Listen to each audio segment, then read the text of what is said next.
श्री निवृत्तीनाथ हरिपाठ अभंग 10 ते 12.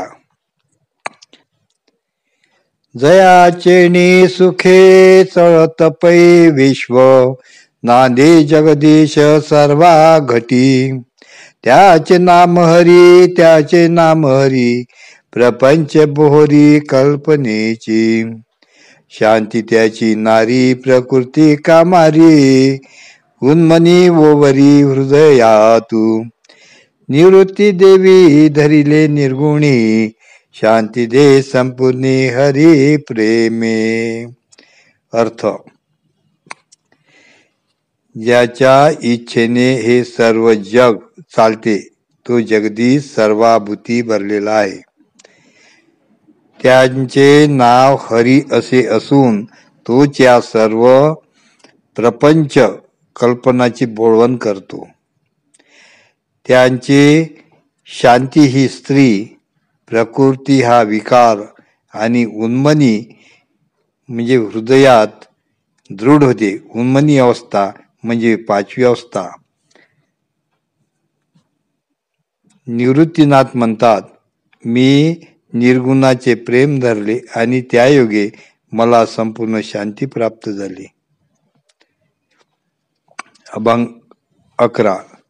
हरी बिन भावो तो वायाची संदेहो, हरी देवा देवो आहे सत्य. हरी हरी वाचे ऐसे जपासाचे, नाही त्या एमाचे मोह जाळ. हरी बिन सार नाही पै निर्धार, हरी बिन पार न पविजे. निवृत्ती श्री हरी चिंतिता निरंतरी, हरी एक अंतरी सर्वा नांदे. अर्थ: श्री हरी वाचून इतर जो भाव तो सर्व व्यर्थ समजावा. देवादिदेव हरी हाच खरा आहे. हरी हरी या नामाचा वाणीने जप केल्याने एमाचे मोहजाळ त्या जीवाला बाधणार नाही, होणार नाही.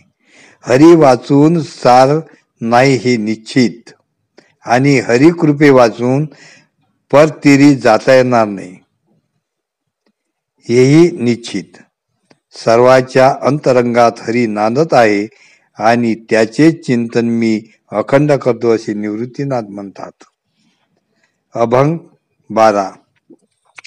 ध्यान धरा हरी विश्रांती नामाची, विठ्ठली साची मनोवृत्ती. ध्याने विन मन विश्रांती विन स्थान, सूर्या विन गगन शून्य दिसे. न लगे साकार विठ्ठल मनोवृत्ती, प्रपंचे समाप्ती ती अक्षरी. निवृत्ती समंती विठ्ठल कीर्तन, करिता अनुदिन मन मेळे. अर्थ: श्रीहरीचे ध्यान करा. नाम हेच एक विश्रांती स्थान समजा, म्हणजे मनाची वृत्ती विठ्ठल रूपी रंगून जाईल.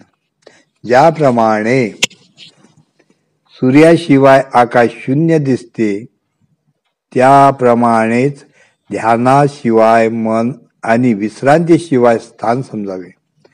मनाची वृत्ती विठ्ठलांच्या मूर्तीकडे लाभायास नको, तर विठ्ठल या 3 अक्षरात वृत्ती ठेवली असता, विठ्ठल नामाचा जप केला असता संसारातून मुक्तता होते.